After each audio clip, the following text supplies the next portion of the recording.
The 2024 Le Mans 24 Hours, 101 years since the first ever Grand Prix d'Endurance in the centre of France. All-American front row with Penske's Porsche and the number 3 Cadillac, fastest in qualifying, but 2 Ferraris behind soon imposed themselves at the front of the race. The number 50 car would lead the very first lap, and the 51 car putting the Penske Porsche that started for pole under pressure to make it a red 1-2 in the early going. But nothing is ever that easy at Le Mans. When you race all the way round the clock twice, things happen. And this year things happened early on for the number 20 BMW Art car, one of BMW's new hypercar contenders, off in the gravel at the final chicane on the lap. Well, a disappointment for the crew, and the extensively modified car would spend a lot of time in the garage. It was not destined to be a finisher. With the speed of the cars, safety precautions are always required on this circuit, much of which is public road for the other 51 weeks of the year. And the men and women in orange, the marshals that keep the drivers safe, were in for a long and busy weekend as ever. The BMW crew set to work with a will, but the car was never likely to be a strong contender after this impact. 2 brand new hypercars in the race from Lamborghini. Danny Kvyat, the ex-Grand Prix driver, spinning 63 into the gravel as he left the pits for his very first stint. Not an auspicious start, and it seemed to trigger a mirror reaction from his teammate, the number 19 car, spinning at Tertre Rouge. Fortunately, it survived without much injury. The same was true for the number 3 Cadillac. Over the brow in the S's, meandering onto the grass and rattling it down the barriers. Incredibly, there was no damage from the high-speed impact.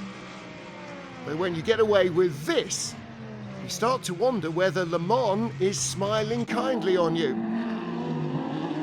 It wasn't on Alpine. 2 brand new hypercars. Freddie Habsburg had to park one of them with a spectacular engine failure at Mulsanne corner, the furthest point away from the pits on the circuit, and the sister car was dragged into the pits with a critical engine warning on the very same lap. They were fast, they were beautiful, they sounded great, but they need a bit more reliability in the engine department. The Iron Dames Lamborghini in the GT3 category had been in 3rd place. The all-female crewed car, though, was knocked into a spin by contact from the Porsche hypercar from the Penske team. They too, fortunately, survived without damage and were able to continue their hunt for a podium. But the impact could have been so much worse for them.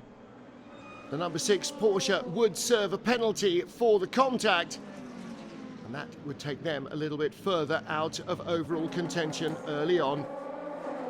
With the engine warning, the 36 Alpine limped back to the garage, and with hasty examination, it was clear that the car was going no further.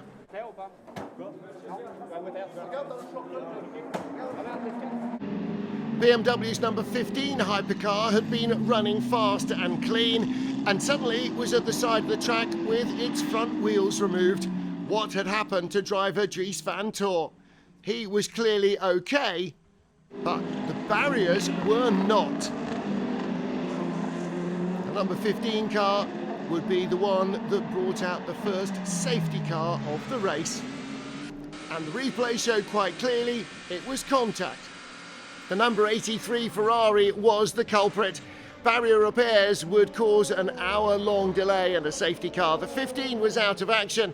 The 83 would receive a penalty. And the end of the road for the doctor.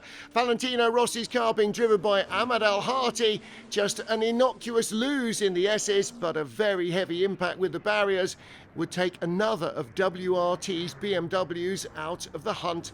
Both of their hypercars were off the road, and now their 46 GT3 was as well. They had 1 car left. Nightfall, and the safety cars remained out for the barrier repairs on the Mulsanne straight. They were joined then by rain, and although it wasn't misty outside, for a number of the drivers, visibility was extremely tough. The safety car remained out for more than 4 hours during the night, and by dawn, the battle continued to rage. Front runners all season, Manthey Pure Racing in the Porsche in GT3 hit their fair share of troubles and they dropped out of overall contention. Their team car, the Manthey EMA Porsche, though, was still very much in the hunt. Nielsen Competition's LMP2 car suffered damage, clattering the barriers in the S's as the slippery track caught him out on slick tyres. He wasn't the only one either. The number 4 car from Porsche Penske Motorsport heading into the Porsche curves.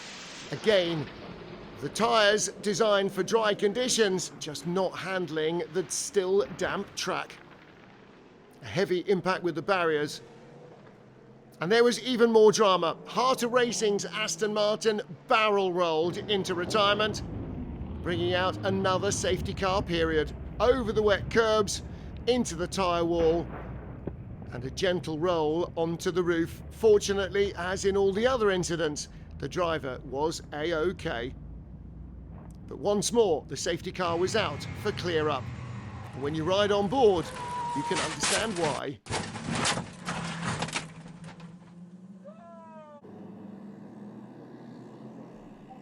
Cadillac's number 3 car had dropped out of contention early on, but their IMSA entry, the 311 from Whelan, hit the barriers just before lunchtime, and that too dropped out of contention. But their number 2 car, their regular season entry, was still a potential winner.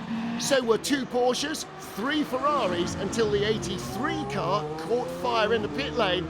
A total electrical blackout was the reason. High drama for the 83 crew, but the front hybrid drive or its electronics seemed to be malfunctioning, and there was nothing for it but to park the car that for many hours had been the overall race leader here at Le Mans. Their dreams would have to wait for another day. This race was over.